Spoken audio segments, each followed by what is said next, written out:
অনেকেই হয়তো জানেন প্রত্যেক দিন সুদামা কিন্তু ব্রাহ্মণ থাকার কারণে উনি ব্রাহ্মণদের যে আদর্শ, সেই সময় যে আদর্শ মানতেন ব্রাহ্মণরা, যে উনি প্রতিদিন 5 ঘরের মধ্যে ভিক্ষা করার জন্য যেতেন। আমার এখানে মায়েরা যারা আছেন তারা হয়তো জানেন গল্পটা। সুদামা প্রতিদিন 5টা ঘরের মধ্যে ভিক্ষা করার জন্য যেতেন। সেই 5 ঘর সুদামা যে গ্রামে, বর্তমান সেটা সুদামা সুদামা গ্রাম হিসেবে পরিচিত, সেই গ্রামে প্রত্যেকটা পরিবারই গরিব ছিল। তো সুদামা 5 ঘরের মধ্যে যেদিন যে ঘরের মধ্যে খাবার পেতেন সেই ঘরের থেকে খাবার নিয়ে আসতেন। এমনও অনেকটা দিন চলে যেত যে এই 5 ঘর থেকে কোনো কোনো ঘর থেকে খাবার আসতো না, কোনো ঘর থেকে ভিক্ষা আসতো না।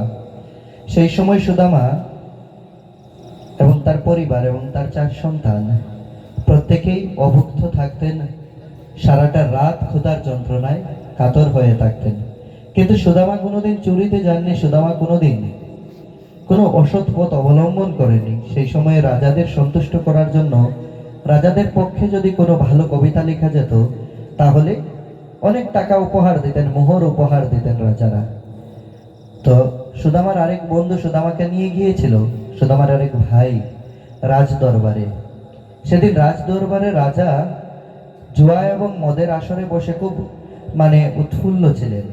সুদামাকে বলা হয়েছিল, সুদামা তুমি রাজার প্রশংসা করার জন্য একটা কবিতা গেয়ে যাও। সেদিন সুদামা মোটেও সে কাজ করেনি, বরং সুদামা রাজাকে বলেছিলেন, রাজা তুমি যে কাজটা করছো তার জন্য ঈশ্বর তোমাকে ক্ষমা করবে না, তুমি এই অসৎ পথ থেকে ফিরে আসো। সেদিন সুদামাকে তাড়িয়ে দেওয়া হয় সেই রাজমহল থেকে। সুদামা আরো অনেক গরিব হয়ে যায়, মানুষ ভিক্ষা দিতেও নারাজ হয়ে যান। সেই সুদামা যে কটা বাড়ি থেকে ভিক্ষা পেত, তার আমরা ভাতের যে হাঁড়ি থাকে সেই হাঁড়ির মধ্যে 2টো চাল ছিল, মাত্র 2টো চাল।